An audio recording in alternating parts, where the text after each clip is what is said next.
Hey, May 40 here. So I'm just thinking a lot about how important stories are to us. We really want stories to understand the world. And I think that's the reason why we're so united on the war against Ukraine, right? We're generally surprised by how united the West has become in standing up to Vladimir Putin. And I think the number one reason is that we share a common story. Russia bad by invading this sovereign country for the first time since World War II, with the exception of that little bit of bother in the Balkans in the 1990s. We have one nation invading another nation. And so there's a universally shared story about this around the First World, that Russia is bad for invading Ukraine and the Ukrainians are plucky in fighting back. And so we've got this united way of understanding what's happening in Ukraine, as opposed to COVID. So in 2019, prior to the onset of the COVID pandemic, you'd thought about which country is the best prepared for dealing with a pandemic. You'd say the United States. On paper, by all objective means, the United States seemed better prepared for a pneumonia, influenza type pandemic such as COVID than any other nation on Earth. But in the results, it turned out that we were about average for European type nations.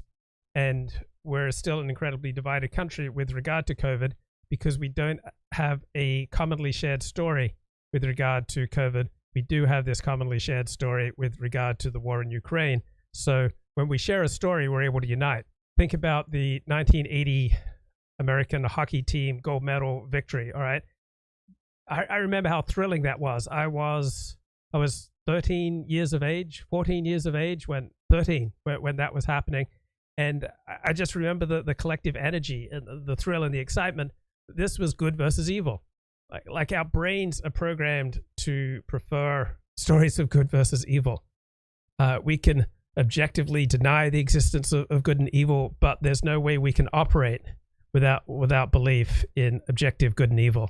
It's just how our brains are wired, right? We can try to intellectualize it. We can operate, and we can try to say that, it's all subjective. It all depends on taking a leap of faith to some kind of transcendent value system.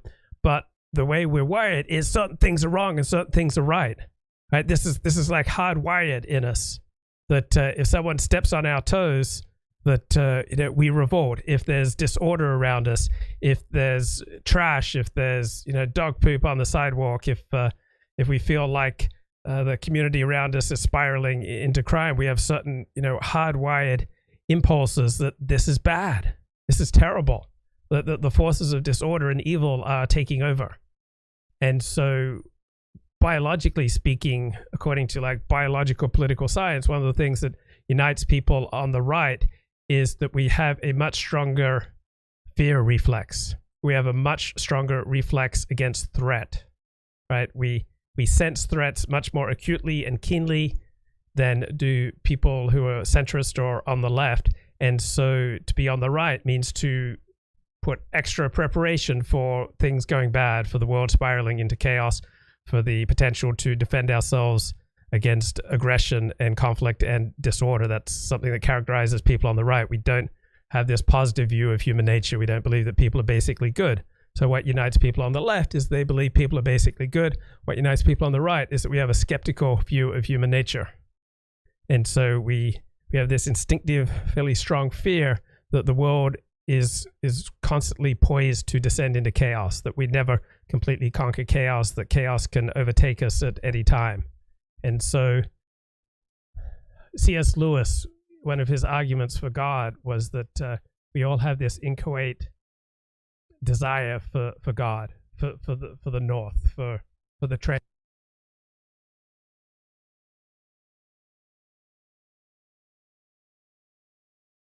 Eastern Europe. Of course, the most urgent question is what precedents are being set now for the future? As Western leaders considered how to react, they repeatedly stated how surprised they were and suggested that Putin must not know that we are, after all, in the 21st century. He was acting in ways more fitting of past centuries. Such repeated observations are troubling because they suggest the comforting but false notion that ages or centuries have their own logic and spirit that must move toward peace. On the contrary, leaders and people set the agenda for an age, and there's no automatic default mode of peace to rely on in the absence of leadership. No natural law commands that the 21st century should usher in harmony. The European Union and the United States condemned the Putin regime's advances and imposed sanctions on trade with Russia, in some cases quite reluctantly. In spite of Ukrainian requests, they did not deliver arms to help in defense. NATO was now on the front line of the confrontation, and Poland and the Baltic states in particular urged vigilance and action. NATO's concept of collective security is written into Article 5 of its charter, which states that an attack on one member would be considered an attack on all. In all of NATO's life to date, that promise has been invoked only once, after the 9/11 attacks on the United States. Would that promise hold in the future?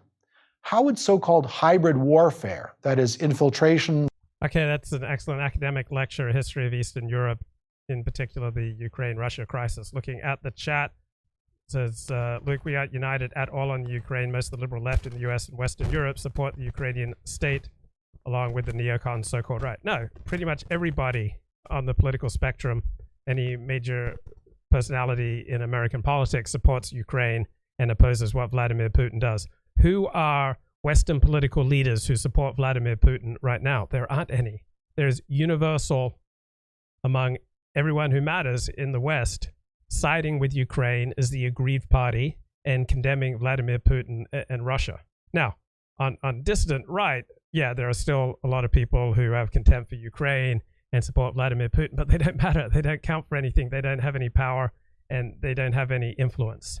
So as far as the Overton window, there's really only one permissible perspective on the Ukraine crisis. Russia is doing evil, and Ukraine is the aggrieved party and is a plucky country fighting for its survival against big bad Russia. That's universal perspective. Now, as opposed to our divided understanding of COVID, and there's a terrific article here in The Atlantic. Our brains want the story of the pandemic to be something that it isn't. After 2 years of living with the coronavirus, we're suffering from narrative fatigue. And so I've become increasingly aware of my own need for story and my own desire to slot things into good versus evil, and accordingly become much more skeptical of some of my basic impulses. So I have basic free market right-wing impulses. Those are my impulses, but running into the reality of the COVID pandemic, it's forced me to perspectives that are not congenial to me, such as there is tremendous need for government public policy, for public health policy, for government intervention, and at times for government coercion, such as the closing off of borders and the denial of travel. These seem, and shutdowns and lockdowns, these seem to have been legitimate uses of government power to deal with something as confounding as COVID pandemic. So those are ways that I've shifted out of my normal free market, small government instincts. And I've been fairly cautious on COVID from the beginning. I haven't taken a lot of strong stands because it just seems so confounding. First of all, I read that Paul Barry book on the 1918-1919 Spanish flu, when about 40 million people around the world died from this influenza. So fairly early on in March of 2020, I had a sense that this was something that was a real public health threat and that extraordinary public health measures may be called for in dealing with it. Half Galician says Angela Merkel's legacy is rightfully in the trash right now. So yeah, there's a lot of talk about how Angela Merkel left Germany unprepared for dealing with Russia. So where did she go wrong? So up to the final hours before Russia began its invasion of Ukraine, former German Chancellor Angela Merkel has been touted as the person favored by Germans to try to talk President Vladimir Putin out of the conflict. But as Russian bombs fell on Ukrainian cities, a shadow has fallen on Merkel's 16 years in office, with observers questioning if her détente policies with Putin had left Germany and Europe vulnerable. So once hailed as the leader of the free world, the veteran center-right leader has been accused of increasing Europe's reliance on Russian energy and neglecting Germany's defense in what appeared to be a devastating miscalculation of Putin's ambitions. So over the last decade, Germany's energy reliance on Russia has risen from 36% to 55%. So yeah, that seems to have been a miscalculation. Seems to be a pretty big miscalculation. Also, Germany's and Europe in general is increasing, preference to move on from fossil fuel, but the renewable energy sources just aren't there yet. And so shutting down of nuclear power in Germany and in around the world, in Japan, also seems to have been a major mistake. So Angela Merkel's policies have left Germany helpless to follow allies like the United States and to impose an oil and gas embargo against Russia.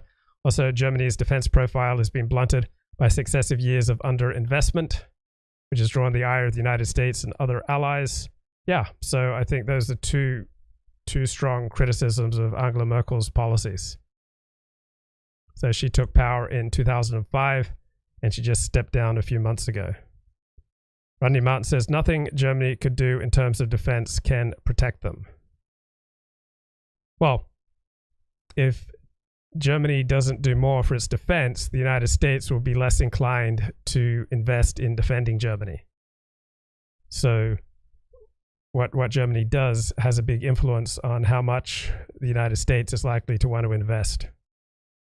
Opposing the degenerate West should be the logical position for the distant right, or whatever one wants to call it. Okay, so if you oppose the degenerate West, then who do you support? Right? Which nation states and which political ideologies that are in power do you support? So it's not just having a fantasy that you've got this ideology that's not in power anywhere in the world, but it'll be much, much better. That doesn't really count for much. You have a fantasy about a political, social, cultural order which is nowhere in power throughout the world. Right? That doesn't count for much. So if you think the West is so degenerate and bad, then where do you think it's better? In Nigeria? In North Korea? In China? Okay, I certainly think the West has its problems, but it's still the most powerful part of the world. And for all its degeneracy, that's kind of the downside of its protection of personal freedom. Afghanistan says, Germany just outsourced everything while pretending to be virtuous. They outsourced energy to Russia, defense to America, and handed over civil society to immigrant hordes from Syria. That's a pretty sharp critique there. Yeah, the country should now, in a sober moment, reappraise all of Angela Merkel's policies, including the own goal of allowing in 2 million refugees from the Middle East. And Vihu says, I can't stop playing my video game. So yeah, I was watching a good video the other day by this bloke on why he no longer plays video games. That he was devoting so much time to achieving things in video games that it diminished his excitement or interest in achieving things in the real world. So let me find out why I no longer play video games. So I think certainly for many people, video games are just fine. That they're not a big problem. But for many people, they do become a waste of time. Just like I'm sure there are some people who can use a small amount or a moderate amount of marijuana, and it doesn't really hurt them. But yeah, I was kind of impressed by this video here. I'm not being when a you're about to big lose your gamer. car. A level up in a video game doesn't mean anything when you have no idea where your dogs are going to live when you get kicked out. Are you going to put them back in the shelter? A new item in game that gives you more power doesn't mean anything when you're just wondering how you're going to buy food next week. None of what I did in the video games mattered at that point. All the confidence and all of that, I'm a different person online, everyone enjoys me here. I couldn't take that into real life. Now I have to snap back into me. I'm this great player online, but in person I gotta snap back to not being whatever I wanted to be. It's not like I could take my in-game gold and trade that in for a mortgage payment. Yes, I know technically you can sell gold, okay? I get it, people in the comments. I could have tried to put out the fire and just get back into my routine of playing video games, working out, spending time with a girlfriend, going to sleep, rinse, repeat. All that over and over and over. Just put the fires out, just get back right into that traditional routine that I was in. But instead, I chose to pour gasoline on the fire and take it as an opportunity to try and create within myself all those traits that I had in my characters in the video games that I knew that I didn't have in real life. Talking to the camera being one of them, keeping my charisma up, filming in public, not caring what people think so much, building consistency of creating things in real life, then building the consistency of logging into a video game. From that point on, I chose to make life the video game. If it didn't happen, I'd probably still be playing video games, trying to level up, or with my friends trying to figure out. Yeah, I think that's pretty sharp analysis. Let's go to the chat. Rodney Martin says, Putin has killed George H.W. Bush's New World Order, which is a good thing. Well, I think that New World Order ended approximately 15 years ago with the rise of China. So you only had this New World Order when we lived in a unipolar moment where the United States was the only powerful nation on Earth. Half Galatian says, everyone today pretends to know about John Mearsheimer. 40 was early on that. Yeah, so John Mearsheimer is getting millions of views, his videos on the Western Ukraine, and he's getting, he says, 1,000 emails a day. So I've been interested in Mearsheimer for approximately 15 years. Rodney Martin says, GOP neocons are frothing at the mouth to fight Russia.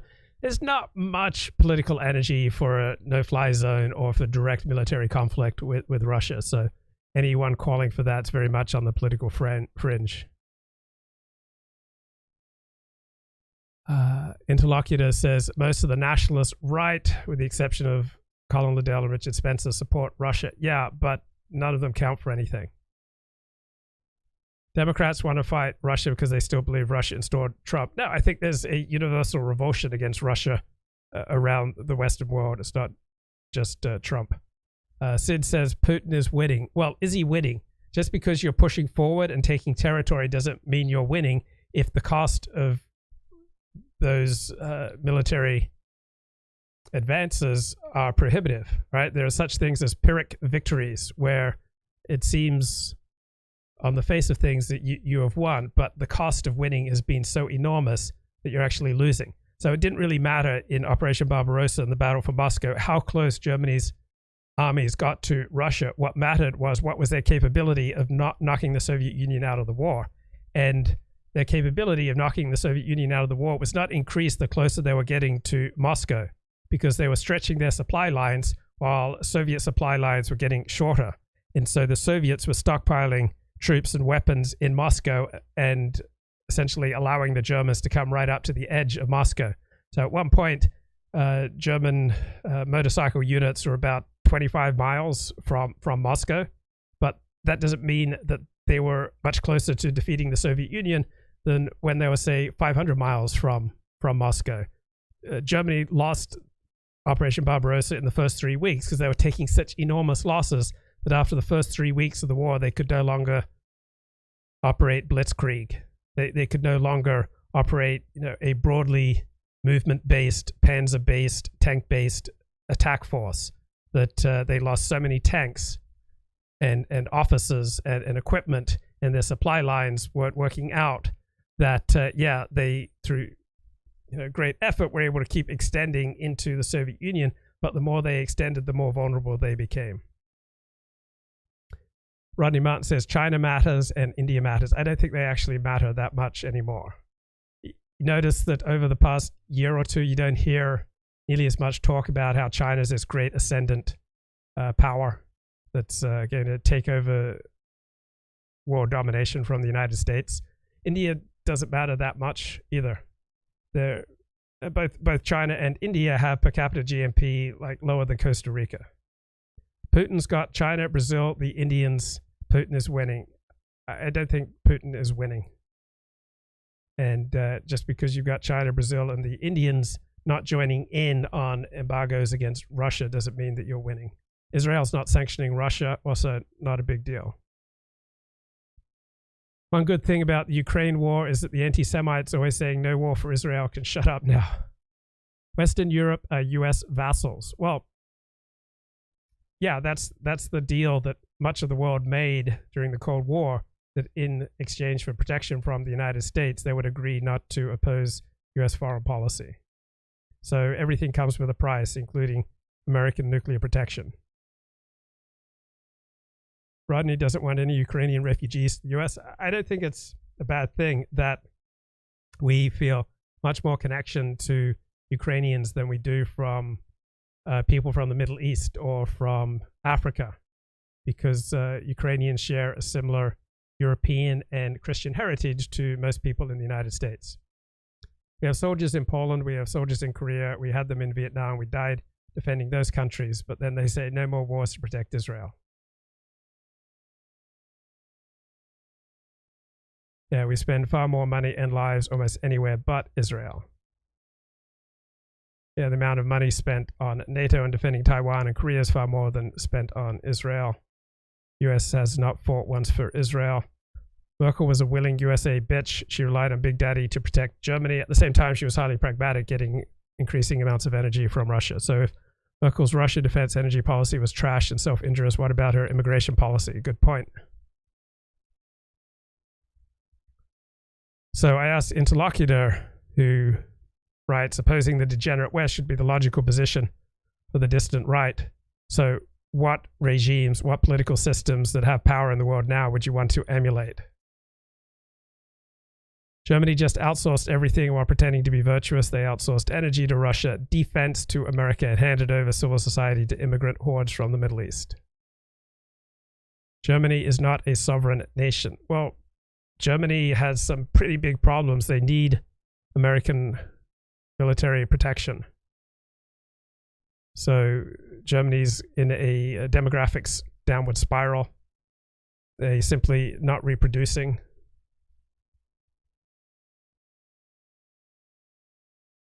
Interlocutor says, I support whatever opposes or contributes to the destruction of Western capitalism and liberalism. Okay, so what are better systems? So have you named any better systems that are currently in power as opposed to Western capitalism and liberalism? Rodney Martin says, Russia's not putting hairy men in little girls' bathrooms. Okay, but is that the be-all and end-all of public policy? Like, I think we've gone insane with our transgender rights and transgender activism in the West, but that's not the only matter that decides the virtuousness or integrity or power of a society. So we have these ads, right, for China and Russia and for the US, and like China and Russia, they look really tough, right? But does that really matter?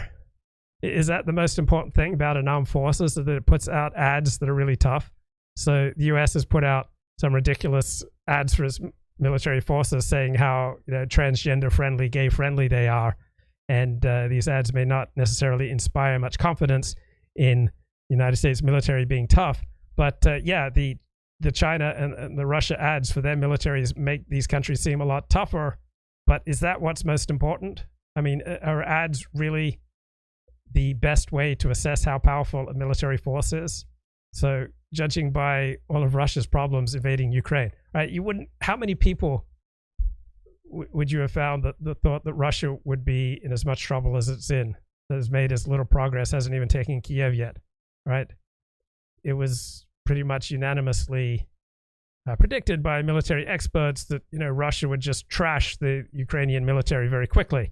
Now, people pointed out that Russia would not be able to occupy the Ukraine, and that's not really a goal I would expect for Vladimir Putin. He just wants a friendly power, that friendly regime that has power in Ukraine, but Russia does not want to occupy this country.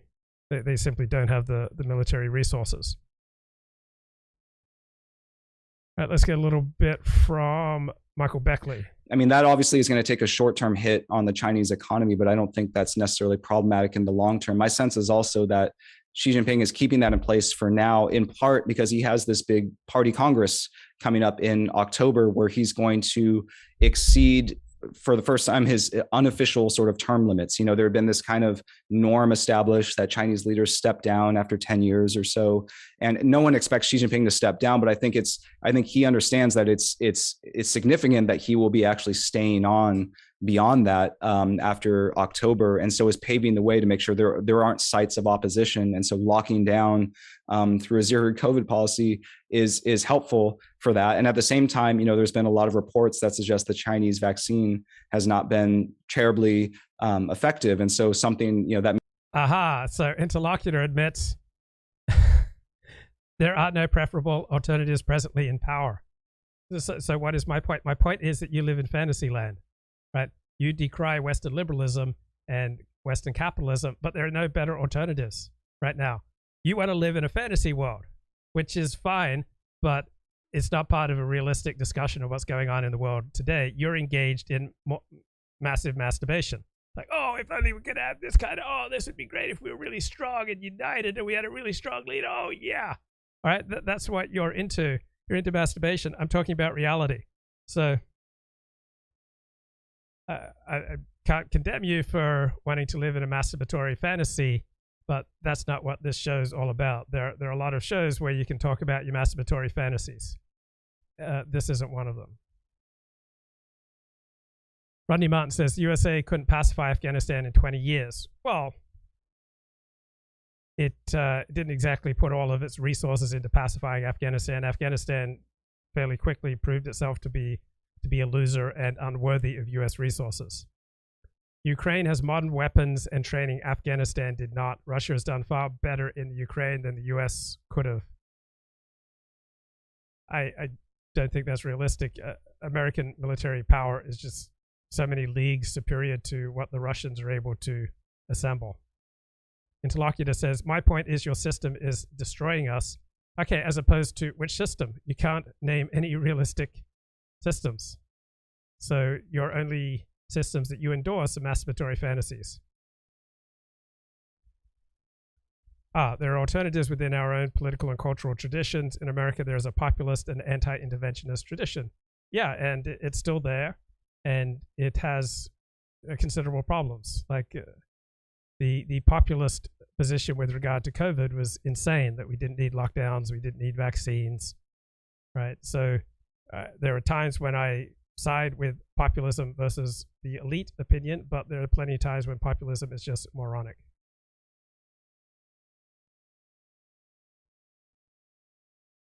In Beverly Hills and Manhattan, only wives of rich men are against gorgeous, blonde, poor Ukrainian babes coming here. Culture and morals determine the worth of a society. Well, what determines the worth of a society is just purely subjective. But what determines the danger of a society is its ability to mount war. And all the other countries in the world don't have the equivalent of the U.S. Armed Forces. Like all the other countries in the world put together don't spend as much money as the United States does on its armed forces. Yeah, every man in America wants more beautiful Ukrainian women admitted to the country. Right? We have a lot more in common with Ukrainians than we do with Syrians or Somalis. Crime became unbearable the minute Luke landed in Sydney. When he got back to LA, the crime was merely sensationalism. Well, there's one thing to know something in an abstract fashion. It's something else to experience it in real life. So Sydney is one of the world's safest cities. It's, according to one survey, the fourth safest big city in the world. And so experiencing how wonderful that was a visceral, existential, overwhelming experience. Wow, it was just incredible. And then to compare that with what was going on in Los Angeles. I've lived in Los Angeles since 1994, and I became desensitized to the rising crime rates.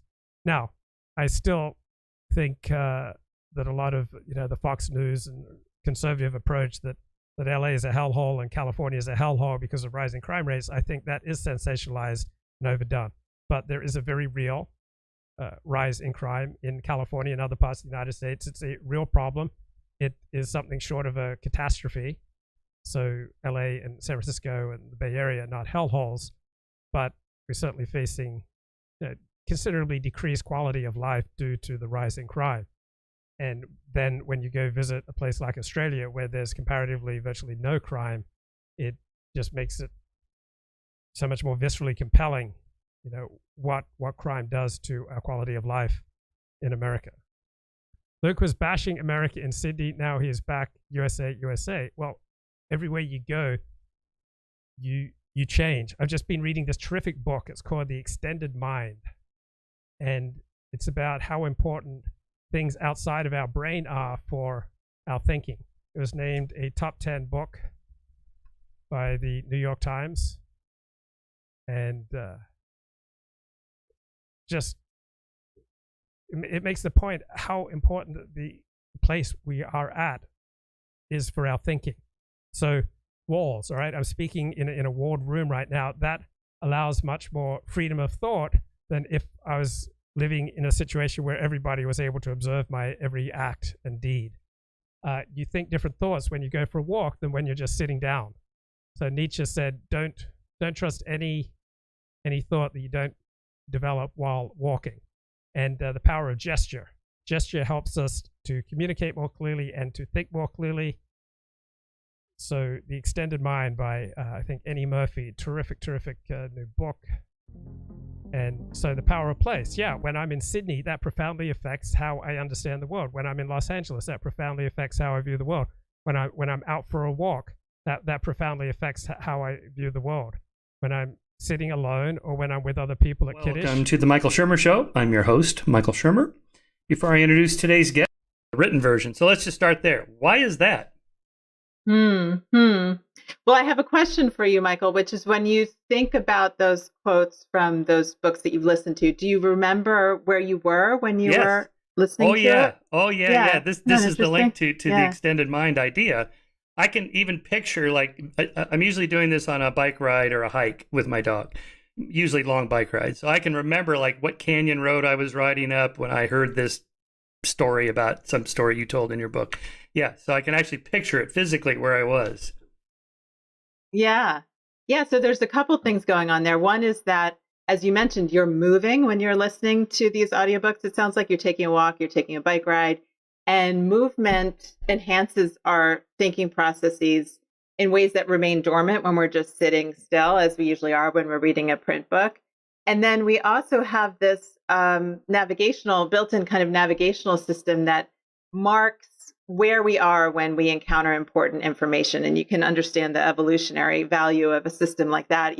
When you encounter, a source of food or a source of danger and threat, it's good to remember where that was so that you know to go to that place again or avoid it. And so it's so interesting to me how we limit the use of our own inbuilt sort of human resources, biological resources, when we remain still when we do our thinking. And yet remaining still while we think is kind of the way our culture thinks thinking should happen.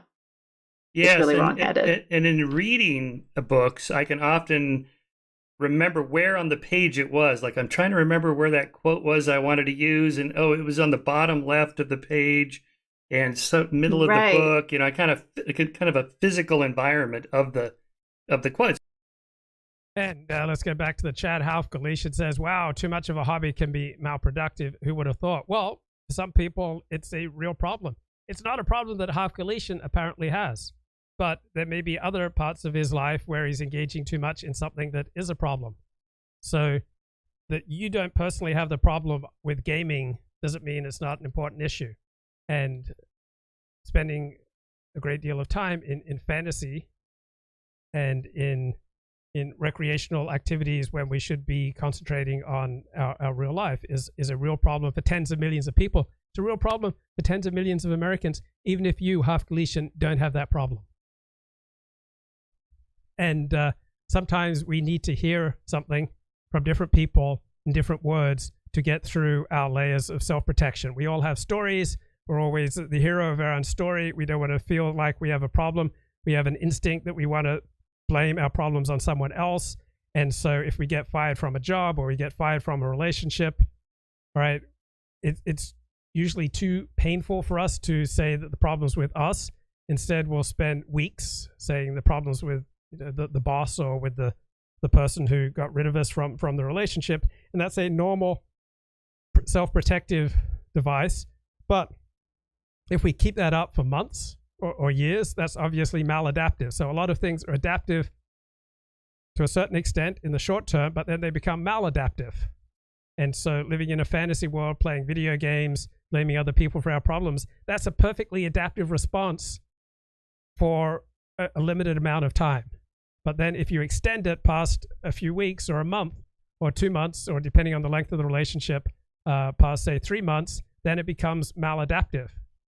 And so we all build up these stories that our problems are other people's fault. And so we often need to hear from different people and different words and different perspectives to kind of break through our shell of self-protection, that, you know, we're the heroes of our own stories and our problems are the fault of everyone else rather than ourselves.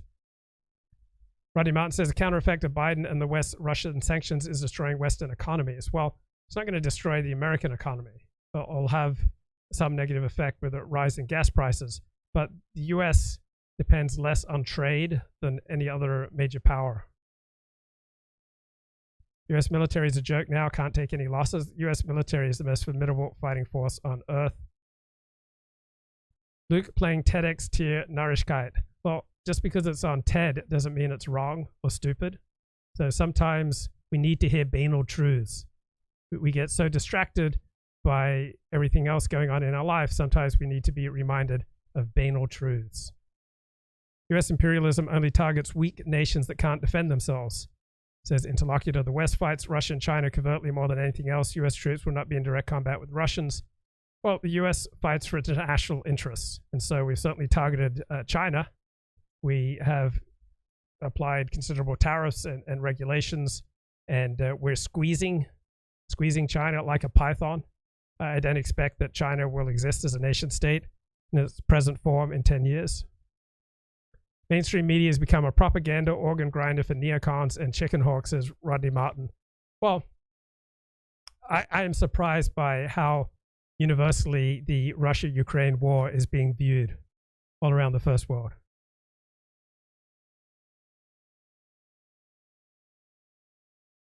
Luke is the greatest intellectual popularizer in America today. Carl Schmitt, John Mearsheimer, Mark Shapiro.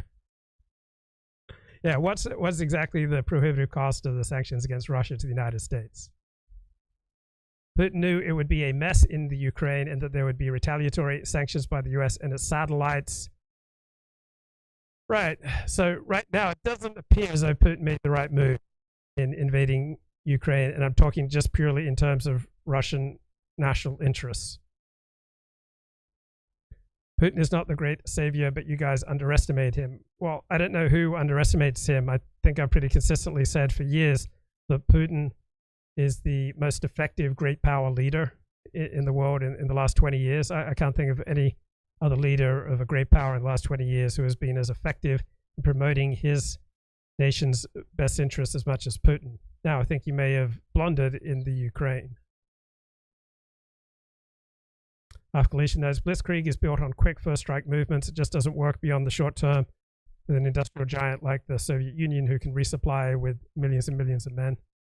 China services trillions in US debt. Not true, right? Japan services more US debt than China, I believe. And anyway, either way, China and Japan are not terribly significant for servicing US debt. US is finished as a superpower. Not true. US is the overwhelming power in the world today, and it will only become more powerful compared to other nations in the years ahead. Luke Ford thinks the USA is winning pretty easily. Yes, compared to other great power nations. China and Russia, the other two great powers, are a mess.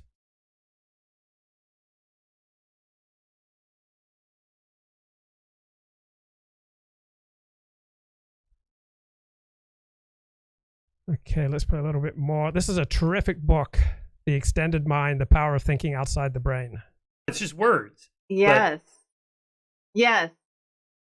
And I think that's why reading on the internet or even reading on a Kindle can be a rather disorienting experience, because we have none of those physical cues. You know, like Oh, it was at the beginning of the book. So most of the pages were still, to the right or whatever. Those kinds of embodied experiences we have when reading a print book are missing when we read online. And I think that's why it all starts to blend together and seem like this sort of miasma of information. Yeah, I don't do ebooks. There's nothing wrong with them. I just can't get into it. Also, I can't listen to a fiction like a novel when I'm, out on a bike ride or whatever, because my mind kind of, just spaces out for a few seconds or a minute. And with a nonfiction book, you can kind of come back in because there are chunks of ideas being presented sequentially, and I can kind of fill in the blanks that I spaced out on. But with a novel, I can't follow the thread of the plot line or the character development. Yeah, I have pretty similar experiences there to Michael Shermer. Looking at the chat, Interlocutor says, you couldn't be more wrong, Luke. Whatever the state of China or Russia, the US is rapidly falling apart, will eventually become a squalid North American version of Brazil or Guatemala. So one of us will be proven right. I've made my argument that the US will grow increasingly strong in the years ahead. I primarily read ebooks. I prefer ebooks to real life paper books. Elliott says, is there any validity to the idea that China and Russia will make common cause against America? Yeah, well, China and Russia have a common cause against America, but they're not a particularly powerful combo. I don't exactly know, what are the scary things that they can do together that they couldn't do separately. The interests of our ruling elites and those of the average American are hardly synonymous. That's true, and that is a problem in the United States. Our ruling elites in the US don't fight for national interests, but only for their financial and corporate interests. The United States is a global empire, not a normal nation state. I would modify that to say our ruling elites sometimes don't fight for national interests. So I don't think either our ruling elites or the regular folks, the populace, are more virtuous. Like sometimes I think one group is right and sometimes one group is wrong. But yeah, I read most of my books as ebooks. Baristas and financial analysts can't sustain a superpower. Well, the world's most powerful economy and the world's most powerful military, yeah, they can sustain a superpower. When I space out like that, so I thought that was always interesting as well. Interesting. Yeah. Well, it is the case that moving our bodies consumes some mental bandwidth, So I have an anecdote in the book about the psychologist Daniel Kahneman and how he worked out a precise speed at which he could walk and think well, and found that sort of moderate kind of intensity of exercise did enhance his thinking. But once he started to go faster than that, all thoughts kind of fled his mind. He was really focusing so much on navigating the terrain, and he could no longer. Yeah, I think if you go over about, I think for the average person, 5, 6, 7, 8 miles an hour, you'll no longer be able to think productively. But if you can walk probably 6 miles an hour, I think most people can still think productively. So what stimulated my stream today is this article in The Atlantic about our frustration with COVID.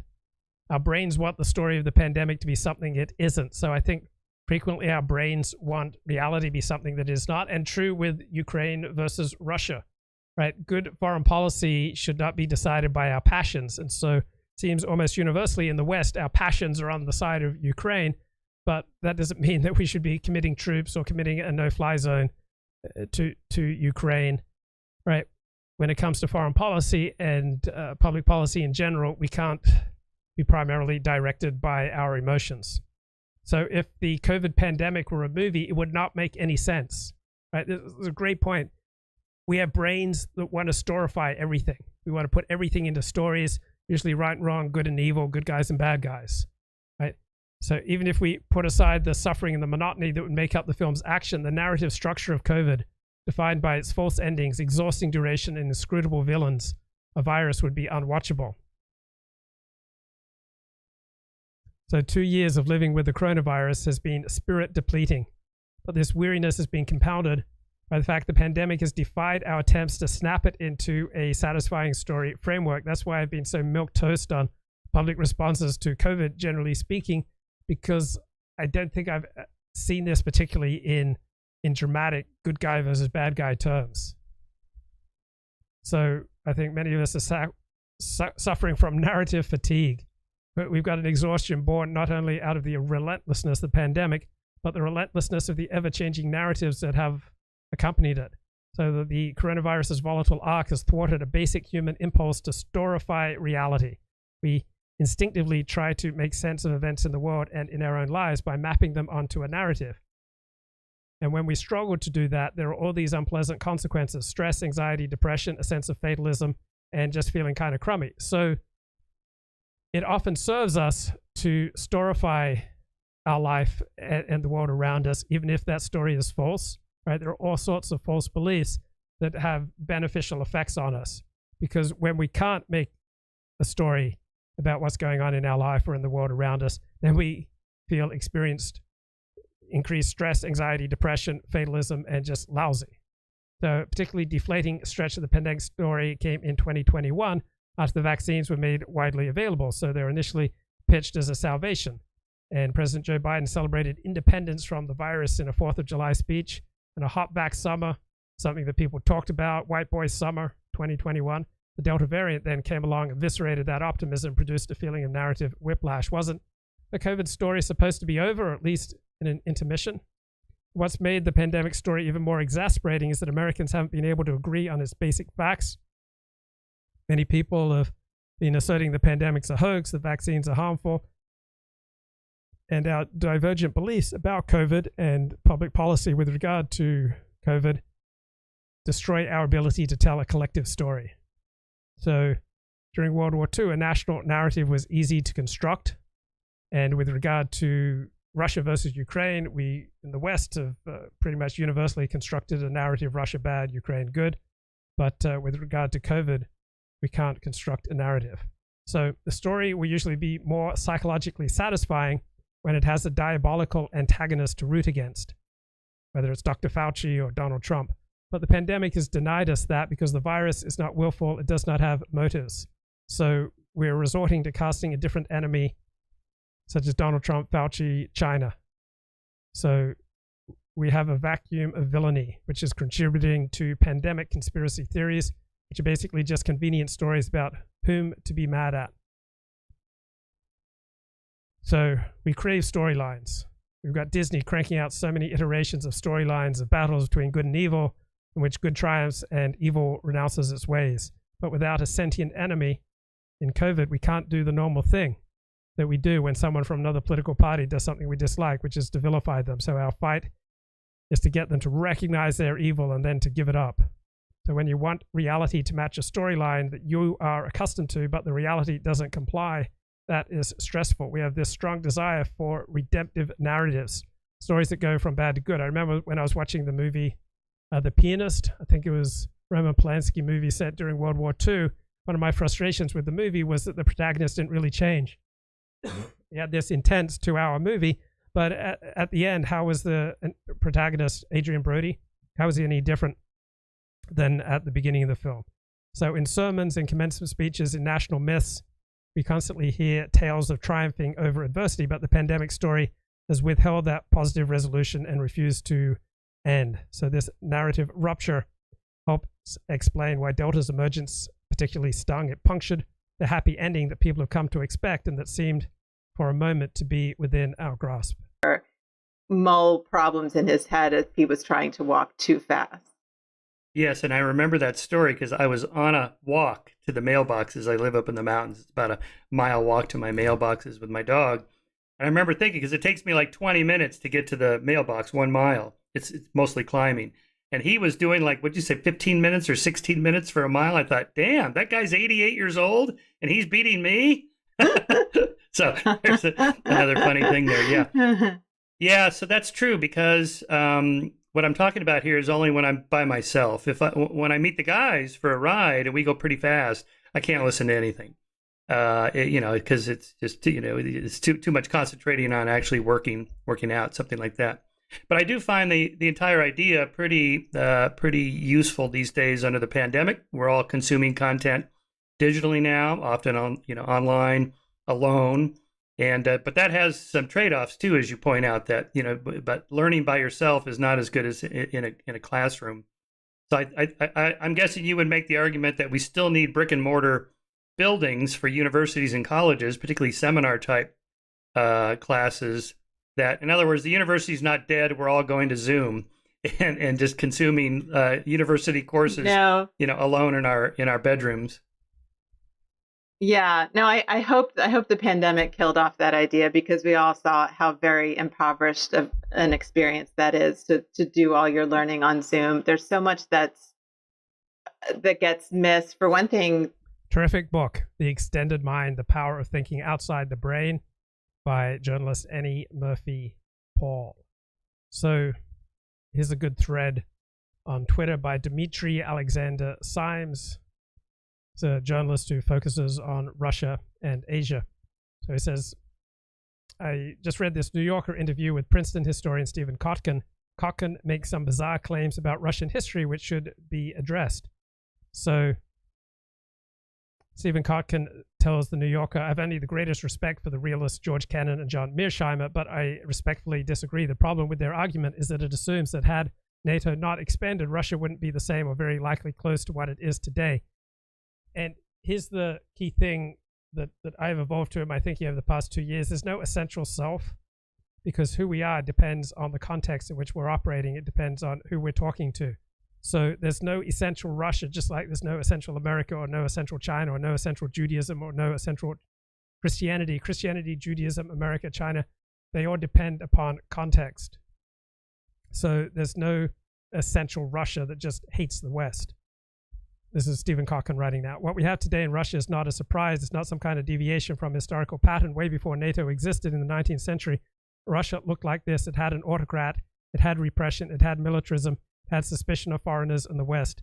This is a Russia that we know, and it's not a Russia that arrived yesterday or in the 19th century. It's not a response to the actions of the West. There are internal processes in Russia that account for where we are today. Well, internal processes in Russia or in me or in you or in Christianity or in Judaism depend upon the context, the situation, what they're reacting to. All right? So in some circumstances, Russians will hate the West. In other circumstances, Russians will love the West. In some circumstances, people in the West will love Russia. In other circumstances, people in the West will hate Russia. Some circumstances, Christians will have an instinctive loathing of Jews. In other circumstances, they'll have an instinctive love of Jews. It depends on the context. It's not an essential Christianity. There's not an essential Judaism. There's not an essential Russia that just hates the West. Right? So Dmitry writes, let's begin with the suspicion of Westerners part. This claim doesn't hold up scrutiny for the Russian Empire, which was modeled by Peter I on European absolute monarchy. So post Peter the Great, Russian monarchs spoke numerous European languages and had European relatives. Same applied to members of the Russian aristocracy, were often taught by European teachers in their youth who later traveled across Europe. 19th century educated Russians were fully plugged into European political and cultural trends. During the Napoleonic Wars, officers from all across Europe served in the Imperial Russian Army. So Peter I modeled the Russian Empire after the West. His successors maintained close familial and cultural ties to Europe. The Russian elite was very much westernized. Westerners occupied high government military positions in the Russian Empire. So Kotkin's point is that Russia has always been paranoid about the West, but that doesn't withstand the least bit of scrutiny. What about his claim that Russia has always been a militarized autocracy? Well, in some circumstances it has been, and in other circumstances it has not been. Depends on the circumstance, the situation. Plenty of European states were militarized autocracies during the 17th and 18th century. Think of Prussia under Frederick the Great, France under Louis XIV, or Sweden under Charles XII. So with the exception of the 1850s, the percentage of Russians serving in the army was comparable to that of other European great powers. So the argument that Russia was just uniquely militarized is not correct. What about Stephen Kotkin's idea that Russians have always been a personalist despotism, and his argument that Russians have always been driven by a sense of exceptionalism? So this is Stephen Kotkin here speaking to the New Yorker. The worst part of this dynamic in Russian history is the conflation of the Russian state with a personal ruler. Instead of getting the strong state that they want to manage the Gulf with the West, push and force Russia up to the highest level, they instead get a personalist regime. They get a dictatorship, which usually becomes a despotism. They've been in this bind for a while because they cannot relinquish that sense of exceptionalism, that aspiration to be the greatest power, but they cannot match that in reality. Eurasia is just much weaker than the Anglo-American model of power. Iran, Russia, and China with similar models, or trying to catch the West, trying to manage the West. So it's weird to condemn Russians for a sense of exceptionalism, right? Every people in the world see themselves as exceptional. And what about the uniquely autocratic, repressive claim? So Peter I modeled the Russian Empire after fellow European absolute monarchies. So politically, Russia was pretty much in the norm, at least in the 18th century. We start seeing some divergence in the 19th century, since whereas many European monarchies embrace some form of parliamentarism, Russia holds on to the absolute monarchy model, but there are many important nuances. Even though Russia was an absolute monarchy, it was also a society that had an aristocratic class with established legal and historical rights and privileges. The Tsar could not just bulldoze or purge them the way Stalin did with his high-ranking officials. So Tsarist Russia had much more freedom of expression than the Soviet Union. And although Russia was slow to embrace constitutional reform, it adopted various other political, social, economic reforms throughout the 19th century. The Tsar Alexander II abolished serfdom, introduced elected judges, experimented with local self-government. His son Alexander III rolled back some of these political reforms while industrializing Russia's economy. By now,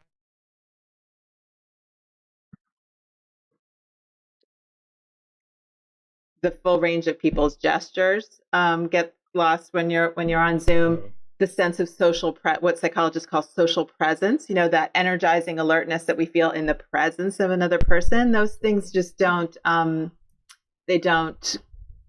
come across in the same way in Zoom. Yeah, especially if you have a conversation. I tried this when the Chapman University closed down in early March of 2020, and that was it. We went to Zoom, and I was teaching a small seminar, just 25 students, and conversations kind of ricochet around the room, sort of randomly, and you kind of look for social cues. And on Zoom, you just have to, you put your flag up. Like, I putting my hand up, and it's like, this is just totally not even remotely as good. No. So I'm really glad that universities and, K-12 schools are largely returning to in-person instruction this year. I think it's really important for people to learn and think and work together in person in the same place at the same time. Yeah, one other funny little anecdote I thought reading your book was the first course I ever had in college was an astronomy course. And this got me interested in the sciences in the first place. But I remember when the professor... Okay, let's go to Elliott Blatt. What's going on, bro? Yo, bro. How you doing? Good, man. Blessings. Blessings. I don't know. I'm glad you're streaming again. It took a long little hiatus. Yeah, it took a week off. Was that for Purim or? No, I just didn't have anything to say. I was reading, I read probably 4 books in that time, and I was reading the newspapers every day, but I just never felt like I had anything that I wanted to tell anyone else. So you just remained quiet. I did. So, just took 8 days off. This is some sort of progress, spiritual progress of sorts? No, neither way. I don't think it's inherently good or bad. It's just if I don't think I have something to contribute or add, then yeah, I think it's good to just take a break. I don't want to stream compulsively, just like I don't want to do a lot of things compulsively. So we can't. In the old days we could just predict. That's 3:00. Luke will be out. Yes, that's right. For years, for 3 years or so. Now it's going to be sort of like a special treat that descends from heaven. It's all situational, right? It all depends on what's going on. Like, it takes a lot of energy to do a live stream like this. So in certain situations, I'm going to have more energy and more incentive to stream than others. Yeah. Okay, we'll have to adapt. Just like Ukrainians. Right. Have to adapt to the new reality. I don't really have much to say, Luke. I've been, trying to, weed my way through the information fog that's accompanying this. So what do you think is, from your perspective and your life experience, what is a life that works? A life that works Yeah. is A life that works is a simple life, Luke. It's a life that is unencumbered by meaningless annoyances. It is a life that is quiet, calm, and introspective. And am I actualizing this life? No. How often have you made that real? I had a few good years, Luke. A long time ago. But not so much anymore. So my definition of a life that works is that you look forward to tomorrow, and that when you get up in the morning, you have a sense of anticipation for the day, that there are things in your day that you're looking forward to. I would say that's half true of me. Yeah. It's a good definition. I like the definition. It's so simple, right? It's so simple. It's so crisp and simple. It's crisp and clean. It's no bullshit. No ratty ends. No nonsense. Look, yeah, I'm with you. So, like, I'm usually excited when I wake up in the morning, like, after I take that cold shower. I mean, that really wakes me up, and I'm excited to. Oh, there are these YouTube videos that I want to listen to. There's this book I want to read. There's this work assignment that I want to dive into. There's this social engagement that I want to participate in. There's this walk I want to take. There's this movie I want to watch. So I have all these things that I'm looking forward to doing. And so as long as I have that, I feel like my life works. On the other hand, there are times when I'm just feeling dull.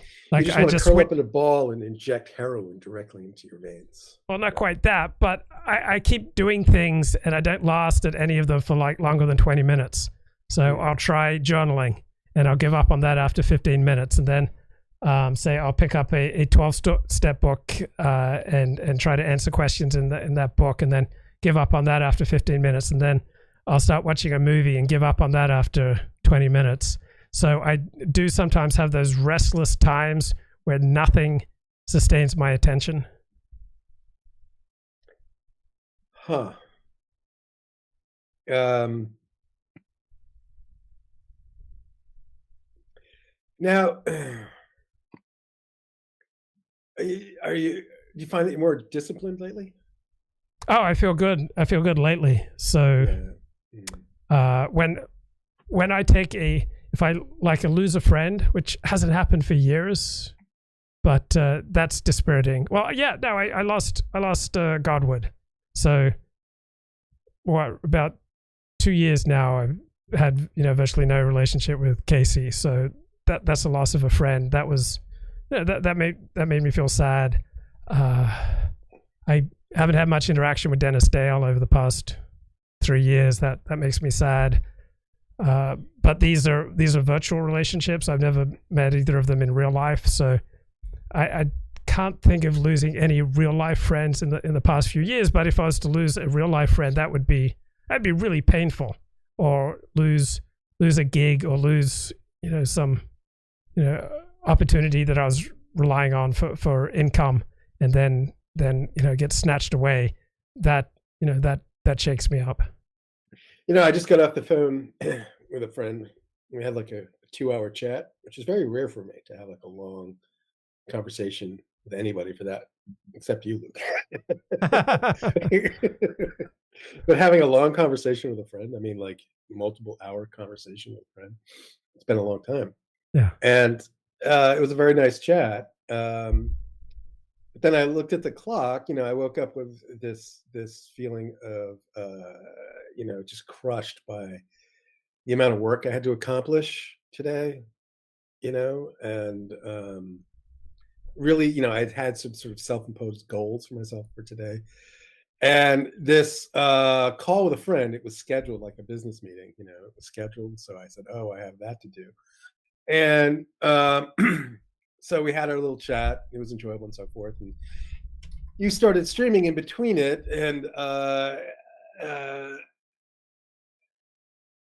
so I'm just like, oh my God, that was fun. But I'm really feeling the loss of those 2 hours now. I feel like I've a valuable resource that I had allocated for one thing had been now allocated for something else. And like, I just don't know how life became like this, where I had to sort of lament the loss of 2 hours as if they were, a precious commodity. Particularly on a Sunday, I assume you're talking about today. It is today, yeah. Right. So, and because I've been falling behind on some work, I'd sort of set the day aside for catching up. And now, because I had that call, I'm going to be significantly less caught up than I had hoped to be, which is going to occasion a whole new week of stress, for me, both trying to keep current and to catch up. And this is the treadmill phenomena that invariably I always seem to find myself in. And so I've been observing that phenomenon and wondering what it is that I've been doing that gets me into these situations, because I do hate them. Right. You have less energy now and less enthusiasm than before that 2-hour call, I assume. Well, right. And bear in mind, I did enjoy the call. I'm glad I had it. But like, now I have to sort of, and so I was going to dive back into work, but then I saw you'd sent the link, and then I'm like, well, maybe I can have like a transitional call, a transition right out of social mode into back to business mode. I don't know, just a sort of, I'm just ruminating on the no, I have that too, because my natural tendency is to have less social interaction than is good for me. So I have to kind of push myself beyond what comes naturally to me. But then I often think after a social interaction or after a phone call, am I better for that? Like, am I happier for that? Am I more energized for that?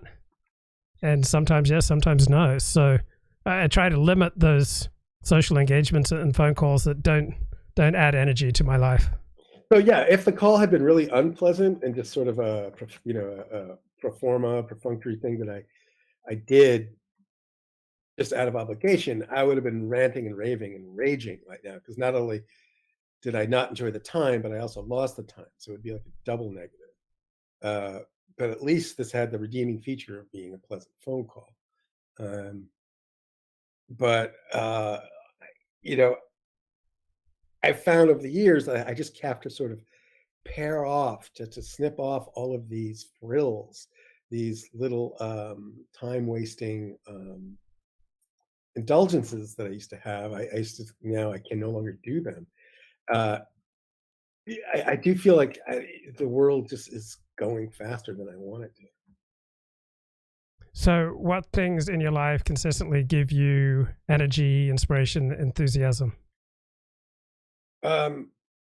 Just being outside and fresh air and sunshine. It's about all I need. And even it just seems like more often that's being deprived, being taken from me. It's like I don't really want any external stuff. I just want outside and left alone. I'm reading this book, The Extended Mind, and it starts with a quote from Nietzsche, who says, "Don't trust any thought that doesn't come to you when you're walking." That's a great quote. Yeah, then it quotes all sorts of philosophers talking about the importance of movement for thinking. Oh yeah, and I was talking about with this previous call, that the solution is always to simplify. It's always to simplify. This was the conclusion we'd reached, that you just need to take things out. You need to return to the basics. You need to turn around. You need to put your feet back on the ground. Is that quote ring a bell for you? Yeah. You think you can pull that up? Yeah. I'll play some of that in the background. I love that.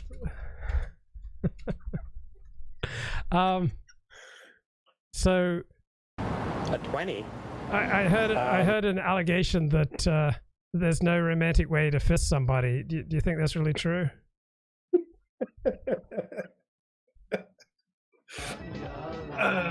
I think that's true. That's true. After deep reflection, which I've pondered this question for many, many days. So that was a bit of a left field thing. Well, I was just thinking you might need some more energy and enthusiasm, and I find there's nothing like a little fisting that gets me going. But on the other hand, I got to admit, it's not the most romantic thing. Yeah, it's kind of on par with cottaging in the Donbass. No, it's much better. It's better than cottaging in the Donbass. But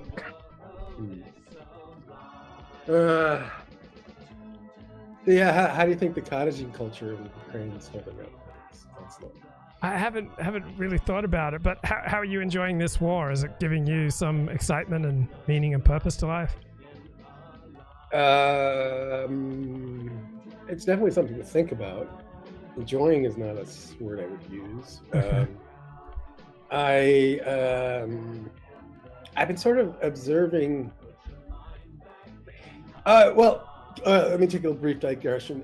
Kotkin, that I saw one of his interviews, and he seemed to be saying he seemed to have bought the whole Russians hacked the election narrative, which made me think less of him.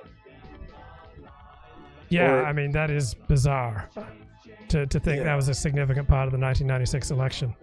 Yeah, and like other than that, he seemed to be okay. I don't feel this intense loyalty to Ukraine the way a lot of people are feeling it, and I'm just completely neutral on it. I don't think about Ukraine. I don't even think about Canada. Like, I just don't think about these places. And now all of a sudden, I don't know. I'm amazed at how easily trained people are. Well, it's like we've all united around a story with regard to Ukraine, and as opposed to COVID. Like in COVID, we don't have any coherent story. But with Ukraine, it's like the Western world is united around the story that Russia is bad for invading and the Ukrainians are good for resisting. Yeah, it just shows, but it just seems amazing to have trainable people are. Like, you could have just told me that the media could have just easily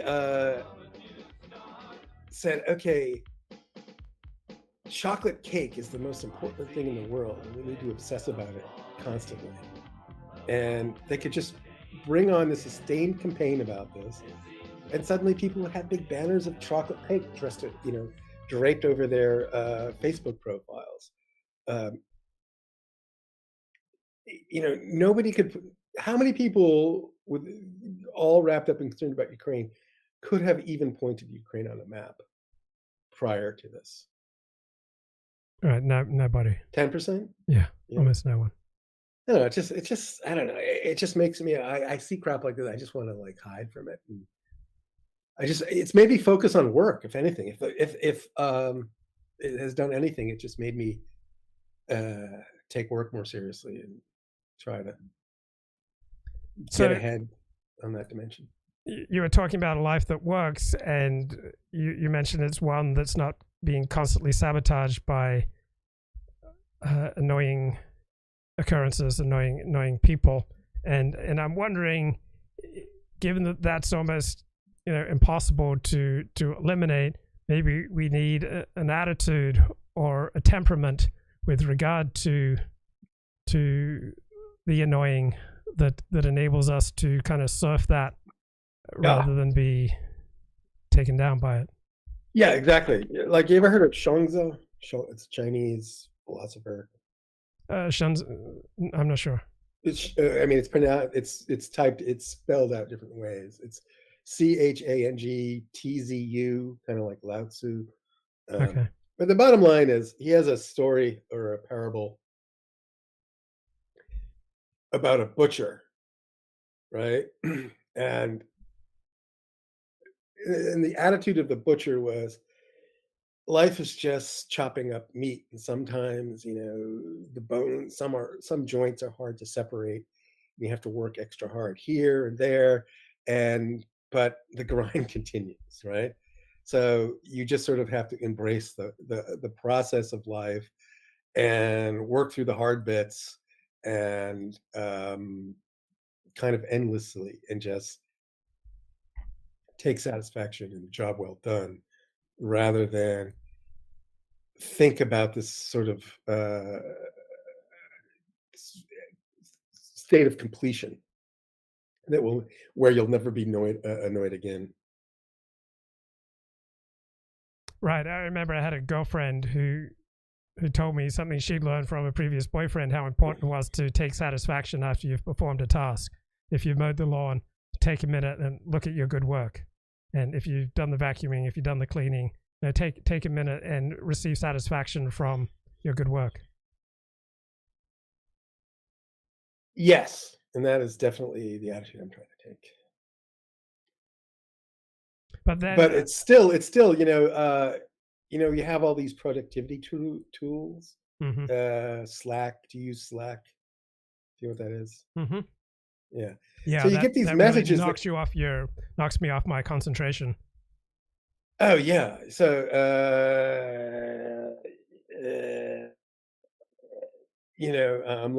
I'm being savage to the chats.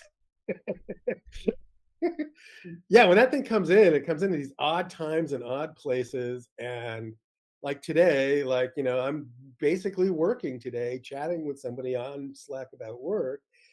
And I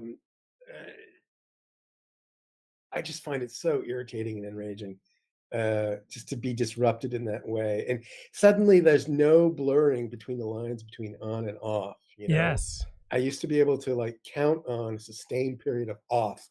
Yeah. Now I'm just sort of on all the time at various degrees of intensity. And this just feels really annoying and unnatural and unhealthy. Yeah. Yeah, I identify with that. But I'm thinking there's something more important than what we were talking about, and that is to have some kind of transcendent or overarching purpose to your life. So let's say you're getting up in the morning and your primary task is to look after a sick spouse or a sick child, or you're participating in some cultural, religious, or political cause, or it's got to be something that transcends the self. That's what enables you, I think, to better navigate the frustrations and annoyances of life. I think we all need a cause beyond ourselves. I think we need that, yeah.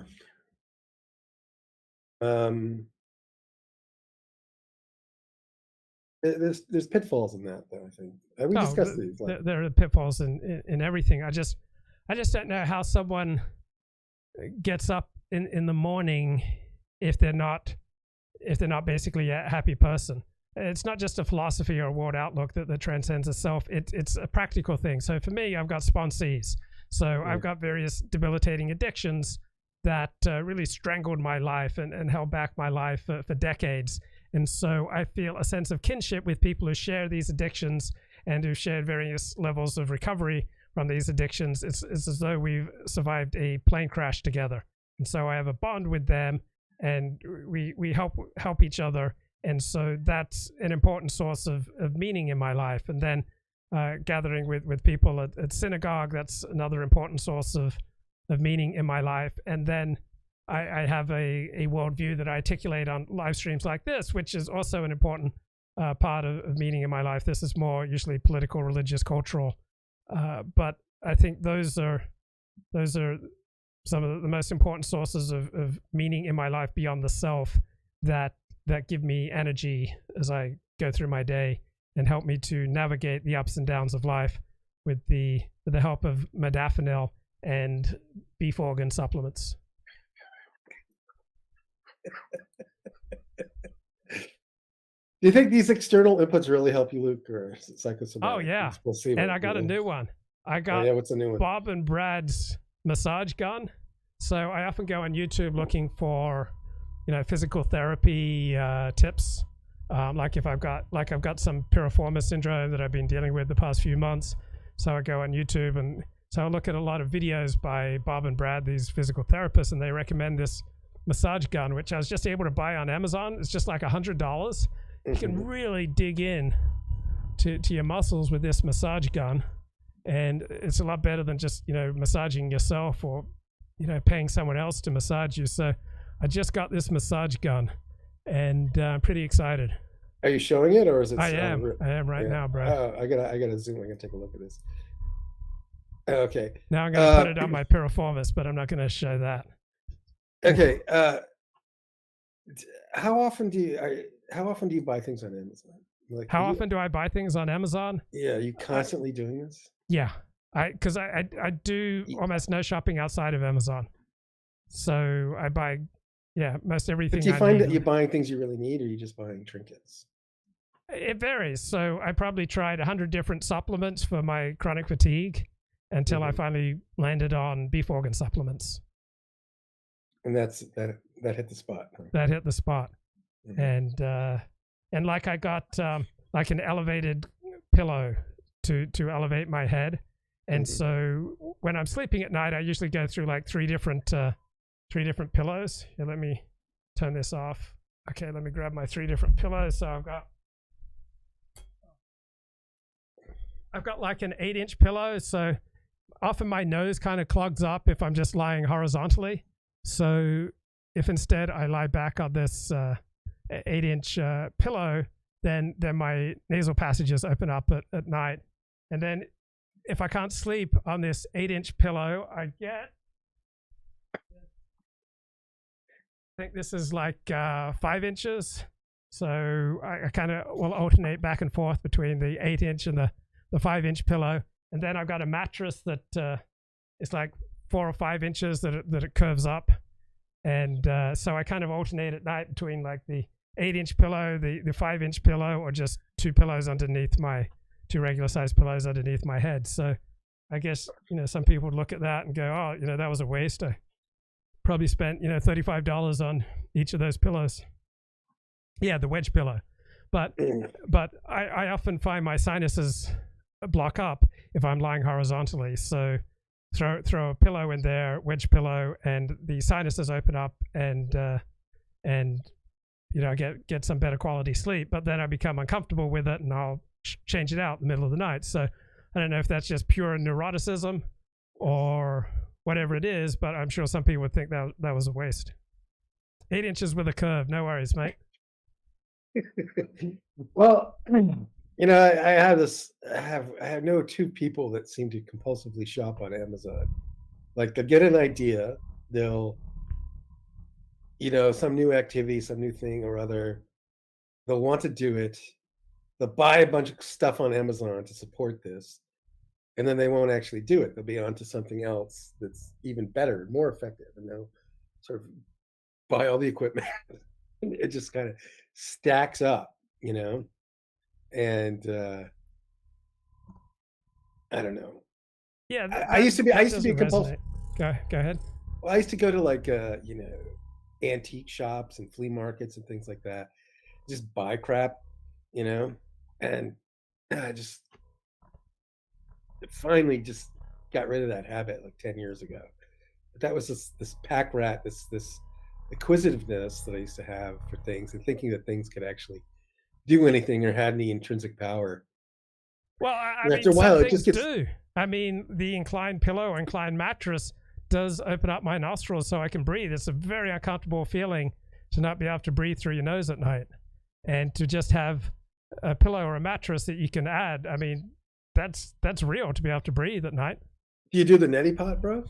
No, well, I do things like that. So do that twice a day. I use a nasal wash. Yeah, twice a day? Yeah. And you still have congestion at night? Yes. Oh boy. But it is annoying. I know that. Well, you're probably you're probably drinking too much milk, Luke. Almond milk. So you don't eat dairy? Occasionally I'll have real milk, but most of the time I just have almond milk. But, okay, I think we're digressing in it too much. Well, I do think there are things that can have a dramatic difference to the quality of your life. For example, the beef organ supplements, my life was hobbled prior to them, and I just feel so much stronger without them. Like I can do my push-ups. I'm walking or riding my bike 10 miles a day. Like feel so much stronger. And the only variable that changed was the beef organ supplements. Yeah, I'm not saying there's no value. I'm just saying this like I don't know. I don't know why Amazon just rubs me the wrong way, but it does. Like, once I went back east, and like to visit my mother, and she lives near this in Providence, Rhode Island. It's this kind of podunk city, and to kill time, I went into this Chinese restaurant, right? And this Chinese restaurant had like a little mini bar set up, and by mini bar, it's like a bar with like 4 stools, and they were just 2 huge women sitting at the bar, and they were just both shopping on Amazon on an iPad, you know, Yeah. while drinking. And just the whole scene was just so disgusting to me. It just sent like waves of nausea throughout my body, and I just was never able to look at Amazon the same way. Yeah, I think we all tend to be repelled by other people's addictions. So if you're using food or shopping or alcohol or drugs to change your state, to change your mood, then you've probably got an addiction going on. And I think we usually tend to be repelled and nauseated by other people's addictions. Yeah. I just wonder why. Okay. So, and then I would tell this story to my mother. I'd explain to her my disgust or something. And her attitude is like, the problem is me, and I'm just being judgmental, This is the moral failing of our age. Like, one should not be judgmental. And what's the difference between judgmental and disgust, right? You see something, you're disgusted by it, you feel negative feelings, right? You're just going to outlaw a whole class of feelings because they're just other people find them unpleasant. That's a good point. So what is the difference between an instinctive reaction of disgust and being judgmental? So I guess an instinct of disgust is something that just happens to us spontaneously. I think we refer to people as judgmental when they're pronouncing on things that start to get on our nerves. So one's an instinct and one's an ongoing conversational pattern that we find annoying. Right. And if I were with my friends and they thought differently, right, I would express this same sentiment. And A, would they laugh about it, but B, they would have their own feelings about it. And then we would just riff on it, right? Mm-hmm. And that whole experience would be really fun. Yeah. And it'd be sort of like a creative writing exercise, Yeah. And so it's like, that's how you know your friends are, Luke. They're disgusted by the same things that you are. Yes. It's the friend-enemy distinction, Luke. Right.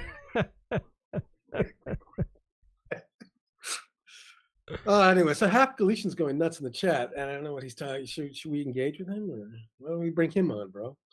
I've wanted to bring him on for years, but I've never been able to bring him on. So what personality flaws must you have to join the Luke Ford Show as a guest as a guest contributor? Do you have to have some sort of, which defects do you have? Well, I was just listening to that Jimmy Carr interview with Jordan Peterson, and he was making the point that comedians don't just create a performance, that they build an audience, right? So there's a particular type of person who's attracted to a comic like Jimmy Carr. And I think the same is true for live streamers, that this isn't some kind of abstract performance, but we're talking to that group of friends that you were just referring to. I think, generally speaking, I'm talking to people who, generally speaking, share my disgust reactions. Yeah. So Half Galicians, I want to screenshot this, right? He's making a pledge that he's going to appear on the show this year. So we don't know when, but we should take this as a binding contract. Yeah. Because I think you two need to do some talking, bro. Yes, we need to work some things through. Exactly. All right. Well, I didn't really have much, Luke. I just felt. Okay, blessings. I got to wrap it up and start doing some big boy stuff. Okay, take care, Elliott. Good to talk to you. Peace. All right, bye. Bye-bye. Blessings. Okay, back to this terrific article in The Atlantic about why we can't develop a coherent story for COVID. Although the pandemic has lacked a coherent narrative, people seem to have an easier time finding a place for it in the story of their own life. So one of the nice things about the gap between individual stories and reality is that people are going to wrestle it down to something more manageable over time. So many people have discovered passions from their downtime during the pandemic. The pandemic's unexpectedly steered them toward a more purposeful life. It's been a catalyst for some people, leaving them to make a move in a direction sooner than they expected. And then for other people, they've experienced the pandemic as a pause, as a reset, or just a temporary digression in the story of their life. The one dominant narrative among individuals with regard to pandemic is that of interruption. It's like watching a movie at a theater and someone in front of you gets up and starts having an argument with his partner on his cell phone. And the virus is that loud, argumentative guy. We're impatient and angry with it because it's disrupting what we think is our real story. We've been deprived of the life story that we wanted to be living, and this causes us stress because it implies a loss of authorship over our own personal narrative. So those who treat the pandemic as an opportunity to grow tend to have lower levels of anxiety and depression. So the more redemptive arcs you can notice in your life, the happier you will be. Okay, let's have a look. What else have we got here? Michael Beckley. It means the government has to resort towards more draconian measures on the behavior of Chinese citizens instead. There was one other question there that I'm sorry that I didn't catch, so maybe you can remind me what it was. I think you answered all of them. So the zero policy, the TFP question. Is not going to, I don't think it's going to lead to a big word, the largest famine in history. And a lot of that is just that things have gotten very expensive for average Chinese in cities. Chinese women also are increasingly choosing to prioritize their careers rather than, lock themselves down in a marriage and start having children. And simply the fact that things like housing have gotten so expensive mean that Chinese families just feel they can't afford to have as many children as maybe they otherwise would have. So there's a whole bunch of different pressures that aren't necessarily unique to China, but also just mean that changing the policy and allowing people to have more children is not going to, I don't think it's going to lead to a big surge in the birth rate. And we're already seeing that. And even if it did, it wouldn't really kick in until 18 years. And by then, it's just not going to make up for the avalanche of population decline that China has already set itself up for. Perfect. So the next question from Avi Shaker. Avi, of all of that, just given its rapid economic growth over the last 40 years. But what the theories anyway say is that, but then when you get to this point where you need to transition from just labor intensive manufacturing and industrial output to a more ideas driven economy, a more services driven economy, their autocracies may have a disadvantage because when everyday citizens know that are looking to the state for economic direction, when they know that if they start a business, it might just be expropriated by the state and bulldozed at any given point, when they know that their intellectual... So this is Michael Beckley. He's got a new book coming out on China this year, and he's talking about problems in China. Property, if they can come up with some new invention, might be taken away from them and given back to the state or redistributed. That just dulls the incentives for things like entrepreneurship and innovation. Now, I think the new thing that Okay, I want to talk about books I've been reading lately. So, best book I've read on college football is called Scoreboard Baby by Ken Armstrong. So, Scoreboard Baby, a story of college football crime and complicity. It's about the year 2000 Washington Huskies football team, which only had one loss, ended up, I think, number 2 in the country. But something like half the team had been charged with a crime. Just unbelievable rates of social dysfunction. So whether we're talking about Oklahoma in the 1970s and 80s under Barry Switzer, Miami in the 1980s and early 90s Miami in the 1980s under Jimmy Johnson, early 90s under Dennis Erickson, Nebraska in the mid-1990s under Tom Osborne, all won championships on the field while players found trouble off it. So at least 24 players on Washington's 2000 football team were arrested or charged with some crime while at the University of Washington. Now, we all know that the best college football teams have the highest rate of criminals and rapists and thugs, all right? It's not a surprise, but to just see the details of what these people do and get away with. So the star linebacker Kenny Farms on this team shot a drug dealer in the midst of a robbery, but he was still allowed to play football. The star receiver, a tight end, he raped a girl, like a girl who was a virgin, and he damaged her vaginally and anally. When you just see the damage that these players do, this tight end, he went on to play about 7 years in the NFL, but he had just countless DUIs, just countless problems with the law, just wrecking the lives of all sorts of innocent people and getting away with it. So you had 24 players on Washington's 2000 football team arrested or charged with a crime, but rarely did they miss playing time. And this is the story of college football. Some players do serious damage. Some players get used up. A city looks away. The game goes on. Sometimes a school cracks down, but when they have a coach or an athletic director who cracks down, then they tend to lose a lot of games. So Tom Osborne, his teams just ran wild. After he retired, he was elected 3 times to Congress as a Republican congressman, got more than 80% of the vote because he won 3 national championships. Now, there are people who are horrified about how his star players like Lawrence Phillips dragged his ex-girlfriend down 3 flights of stairs by a hair, and how Osborne then reinstated Phillips after a 6-game suspension. Other members of Nebraska's 1995 championship team played despite being convicted of sexual assault, or after firing 2 bullets into an occupied car, or while awaiting trial for attempted second-degree murder. So the book's called Scoreboard Baby.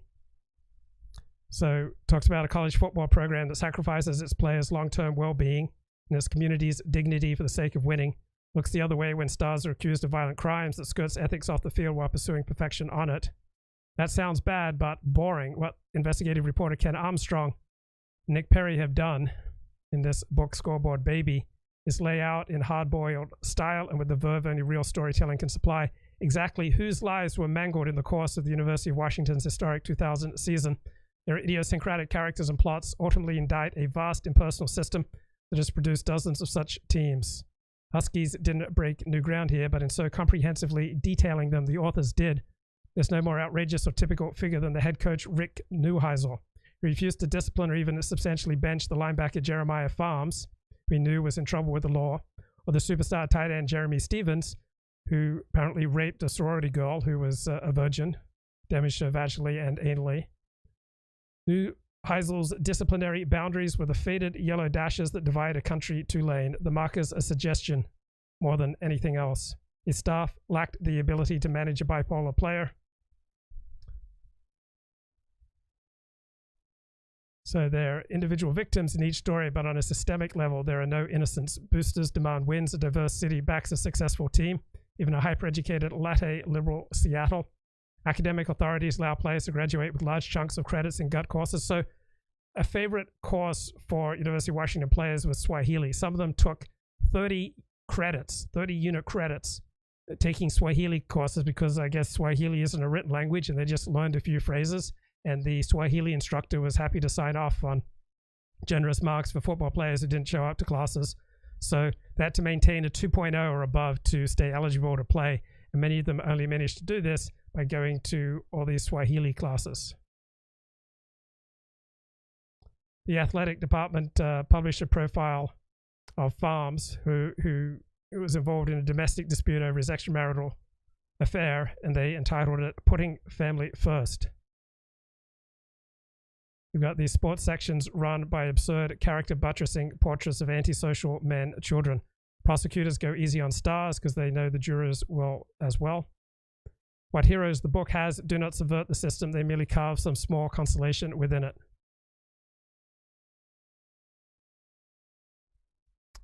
So this is the book Scoreboard Baby by Ken Armstrong and Nick Perry, best book I've read on college football.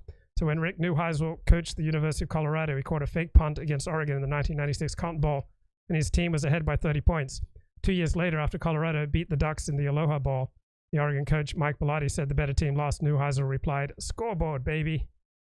That comment and the insouciant way Neuheisel delivered it is a perfect 2-word summation of big-time college sports. All that matters is what's on the scoreboard.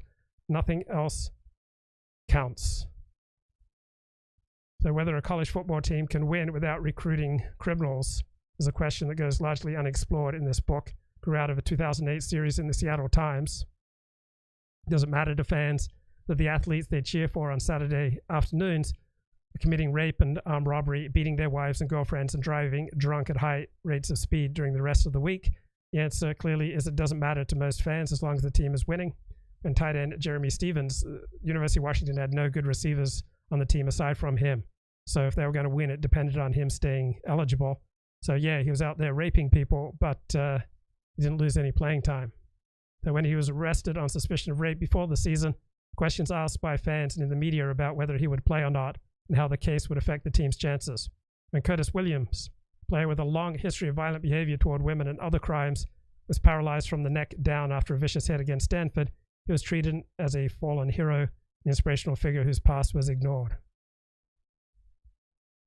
So plenty of institutions deserve shame: the university, the legal system, and the media. The University of Washington routinely admitted athletes who are educationally unfit to attend school. His previous crimes make them a danger to other students. Stevens was charged with felony assault after his senior year of high school.